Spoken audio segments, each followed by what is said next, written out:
da guerra como a antítese suma da prosperidade econômica.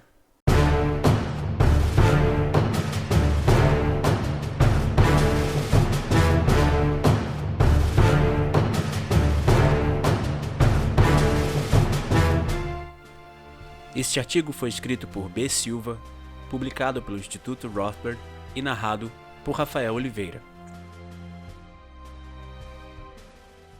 A guerra da Ucrânia vem agravando consideravelmente a crise alimentar no mundo, já que grande parte dos estoques da Rússia e na Ucrânia estão bloqueados. Além disso, boa parte das plantações ucranianas foram atingidas pelos bombardeios. O cerco de fronteiras realizado pela Rússia, contrariamente ao comércio ucraniano, intensifica dramaticamente a falta de alimentos, uma vez que as fazendas ucranianas estão impossibilitadas de exportar seus grãos.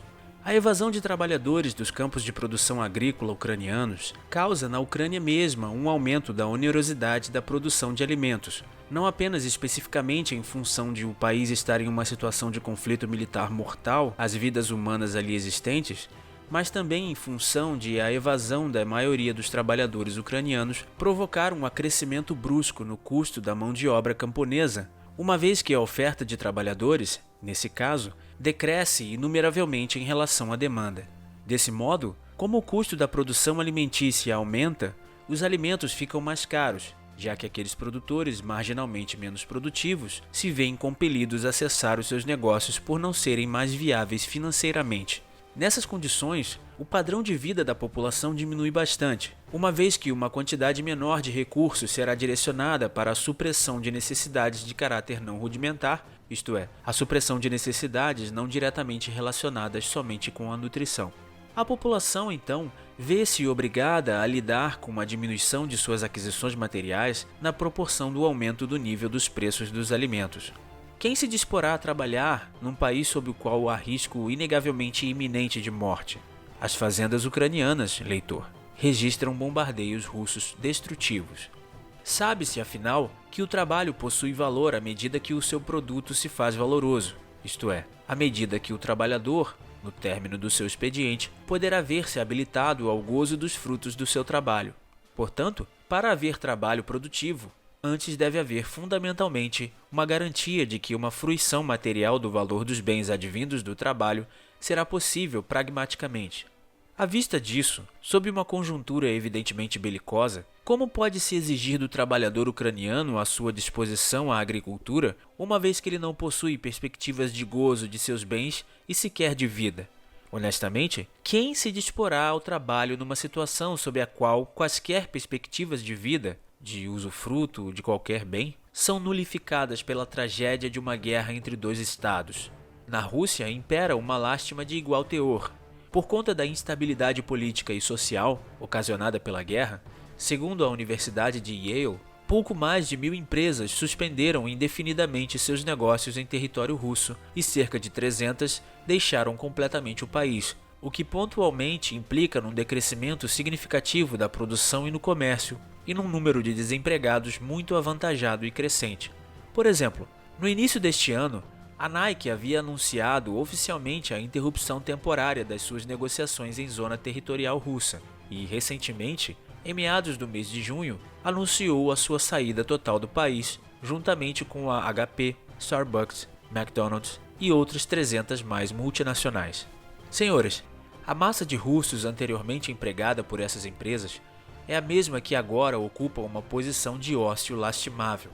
Ora, diante de uma menor quantidade de ofertantes economicamente ativos, é correto prognosticar um aumento no preço dos bens, uma vez que a oferta cai consideravelmente com referência à demanda, o que provoca uma diminuição na qualidade de vida da população, já que, sendo obrigados a comprar roupas e lanches a preços comparativamente maiores, os russos disporão menos bens às suas demais aquisições. Perante, assim, um número progressivamente menor de demandantes efetivos, as empresas russas não estrangeiras se verão tragicamente compelidas a contrair as suas atividades produtivas, o que inevitavelmente as obrigará a dispensar a porção marginalmente menos produtiva dos seus funcionários, aumentando, por consequência, o número de desempregados e também diminuindo a parcela da população capaz de demandar bens, o que opera, dessa forma, reiniciando o ciclo da lástima econômica da Rússia.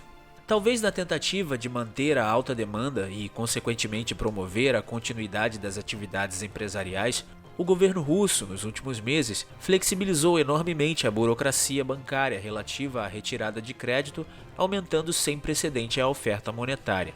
À vista disso, a agência de estatísticas Rossat, em maio deste ano, publicou dados os quais apontavam que a inflação russa, no mês de abril, sofreu um aumento de 17,8% aproximadamente, registrando o seu nível mais protuberante desde 2002. Em comparação com abril de 2021, os preços dos alimentos aumentaram 20,5% na Rússia. Entre os mais afetados estão produtos básicos, cereais, 35,5%, massas, 29,6%, manteiga, 26,1%, frutas e verduras, 33%.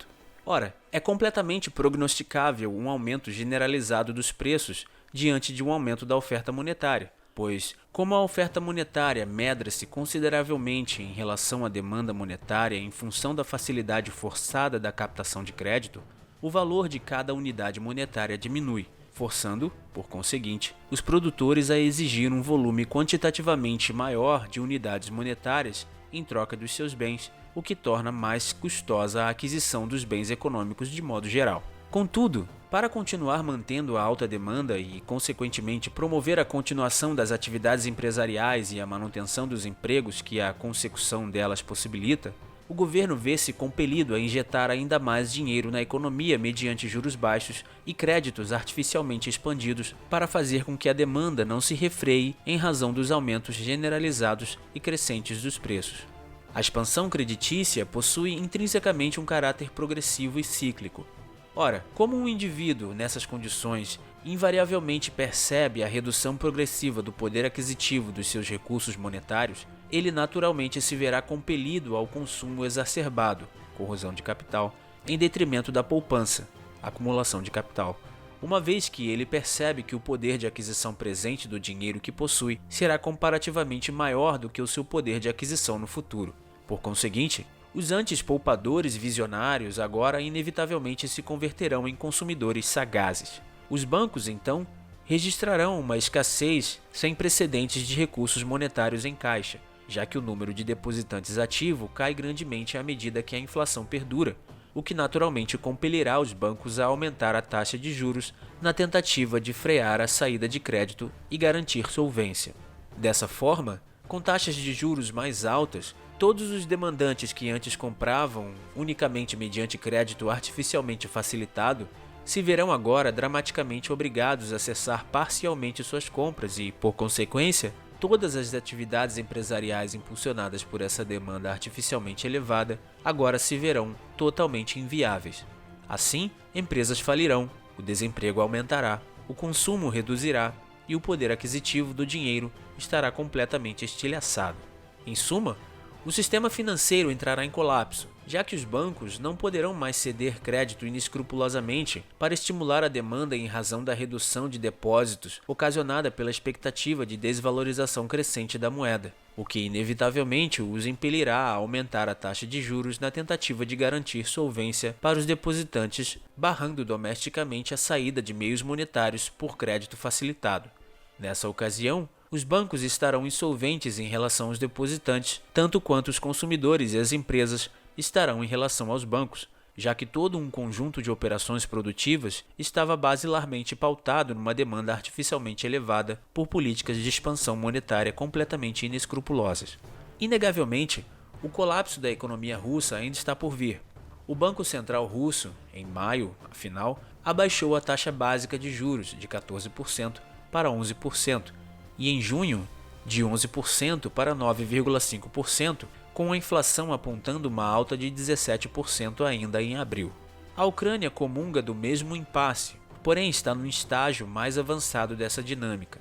A Ucrânia, em junho, elevou bastante sua taxa básica de juros, de 10% para 25%, visando contrabalancear uma expectativa inflacionária de 2 dígitos, 15%, e promover uma entrada minimamente constante de meios monetários. Segundo a Organização das Nações Unidas para a Alimentação e a Agricultura, foi registrado em abril desse ano um aumento de 58% no preço dos grãos e dos alimentos no geral, já que Rússia e Ucrânia, juntos, costumavam produzir aproximadamente 30% do trigo e 17% do milho consumidos pelo mundo. Eis as duas nações sofrendo o horror da guerra, a qual faz respingar no mundo o seu sangue fétido. O link para este artigo está na descrição. Obrigado.